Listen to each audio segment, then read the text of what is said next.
messieurs, bonsoir. Merci de nous rejoindre dans NCTV Actu, formule estivale. Et en cette période de vacances scolaires, nous ne sommes pas les seuls à vous proposer des formules différentes. À Poindimier, le dispensaire enregistre moins de fréquentation en cette période. Face à ce constat, les professionnels de santé ont décidé de se rendre eux-mêmes auprès de la population. Direction donc la vallée d'Amois, où a débuté ce matin la campagne estivale de la PMI, la protection maternelle et infantile. Un reportage signé Aurélie Néaotine. Ça y est. Tiens, elle n'est pas tout à fait droite. Tu tiens la tête droite là, s'il te plaît. Regarde, tiens-lui la tête droite, voilà. Merci. C'est dans cette petite maison à la tribu de Sainte-Thérèse qu'Arlette, puéricultrice, accueille les enfants aujourd'hui. Durant quelques heures, elle va les recevoir tour à tour pour les mesurer, les peser ou encore les vacciner. Une des missions principales du dispensaire, c'est d'apporter justement le soin à proximité, aux populations, quoi. Le plus proche possible des populations, et puis parce que c'est les vacances scolaires et que tous les enfants ils sont en tribu à ce moment-là, quoi. Regarde ici, là.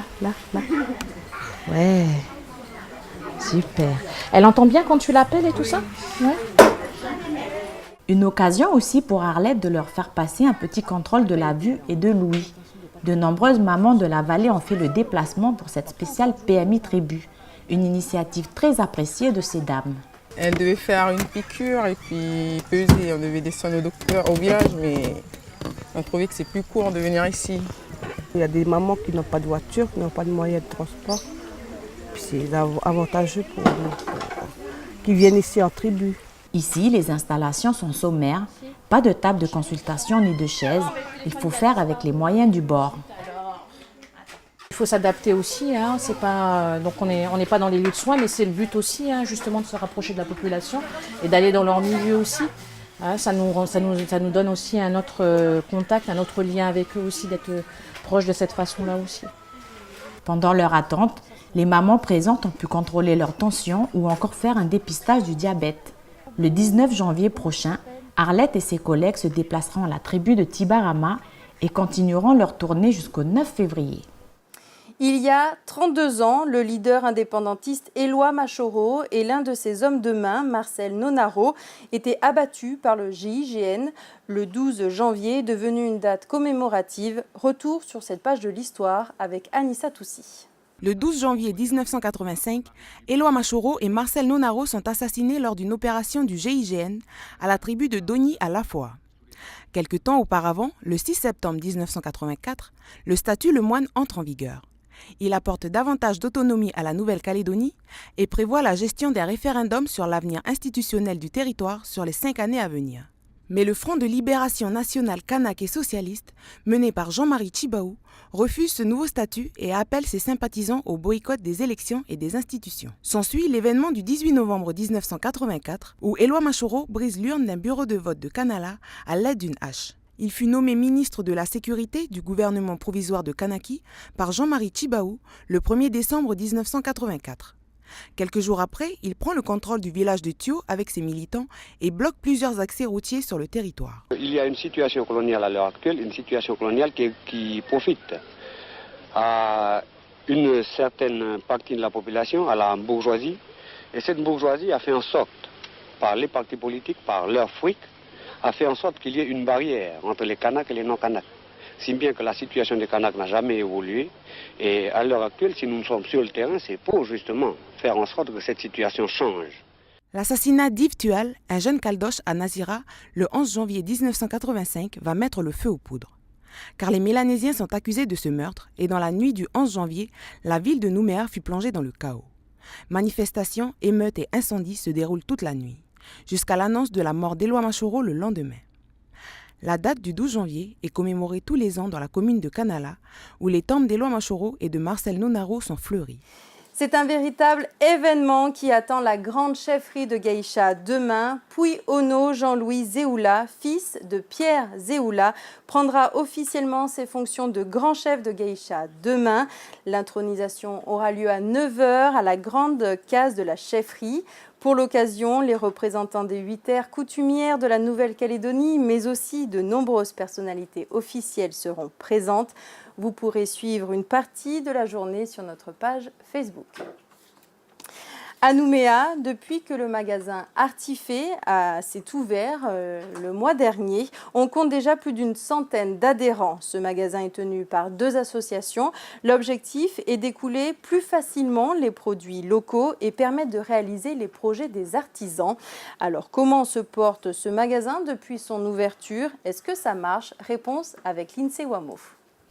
De l'autre côté de ces murs, une vraie caverne d'Ali Baba. Sur les étalages, toutes sortes de produits artisanaux made in New Caledonia, des nattes, des bouquets, des lampes ou encore des robes mission. Pour les robes et les tuniques, 5 000 en descendant. C'est 5 000 en descendant. Depuis que le magasin Artifé a ouvert ses portes, celui-ci fait progressivement fureur. Et on a beaucoup de clients, les touristes aussi qui viennent. On a en plus un atelier vivant tous les jours, toutes les semaines. Toutes les semaines, il y a des différentes associations qui viennent. On a fait un point déjà et ce que je remarque, c'est une affaire qui marche. Ce magasin permet de répondre à un réel besoin des populations, notamment des femmes vivant en milieu rural et tribal. Beaucoup de mamans travaillent beaucoup sur le tressage, la vannerie, les produits locaux. Mais on ne trouvait pas de débouchés. Je suis à la retraite. Je suis là pour donner la main, encourager les mamans, les jeunes, appeler les gens à venir pour vendre leurs produits, ça les fait des sous. Ainsi, Artifé attire de nombreux clients, mais aussi de nouveaux adhérents. Le magasin marche sur un principe d'expo-vente. En échange d'une cotisation, les adhérents des 2 associations peuvent y exposer leurs produits. Ainsi, ce succès s'explique d'une part par le fait que les produits sont vendus dans la capitale où la clientèle est plus importante, mais aussi par la simplicité de la gestion du magasin. On a une gestion assez souple où elles se retrouvent parce qu'elles organisent déjà les marchés en tribu. Elles ont déjà des facultés qu'elles ont elles-mêmes créées à la gestion d'une structure. Donc on essaie de partir à partir de leurs acquis. Grâce aux cotisations de ses adhérents, l'association peut, via la Banque d'économie solidaire, réaliser des projets de femmes dont certains ont déjà vu le jour, comme des pépinières ou encore des tables d'hôtes. Auckland, Sydney, New York, mais aussi Nouméa. Ce samedi, à travers le monde, des millions de sportifs participeront à la 100e édition de l'entraînement Body Pump. Pendant une journée, de nombreux clubs vont ensemble sur la même musique, avec les mêmes mouvements, pousser une barre avec des poids. C'est la première fois que cette journée est organisée ici. Nous avons participé à la dernière répétition des professeurs de fitness.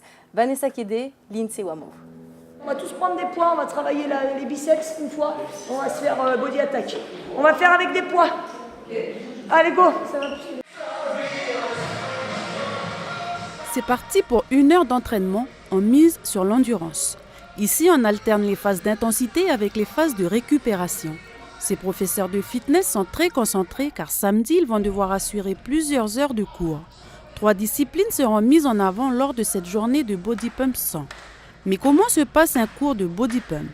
C'est un cours d'1 heure où on va travailler l'ensemble des groupes musculaires avec une barre et des charges. Et on va travailler les jambes, le haut du corps. C'est un entraînement avec beaucoup de répétitions dans l'heure, des charges légères. On va aller chercher à atteindre la fatigue et donc dans ce concept, on obtient des résultats assez rapidement. Au total, 22 professeurs s'alterneront sur scène pour proposer des cours de body pump, mais aussi de body attack, une discipline plus dansée, et du grit, un entraînement accompagné d'un step. Depuis le début de la semaine, ils assurent 2 heures de répétition par soir, mais il semblerait que ce ne soit pas le plus difficile. Le plus difficile, de gérer, je vais dire, et la partie entraînement et la partie organisation aussi de l'autre côté, parce que voilà, c'est les derniers jours où on doit se caler. Et c'est vrai que c'est pas évident de répéter ce qu'il faut faire chez soi et organiser tout le déplacement. Le Body Pump 100, c'est ce samedi à 14h30 à l'Arène du Sud. Rendez-vous à Païta pour une après-midi de transpiration. Voilà, c'est la fin de cette édition. Merci de nous avoir suivis. NCTV Actu revient lundi et pour vous accompagner toute la semaine prochaine, vous retrouverez Élise Nangan. Merci et bonne soirée.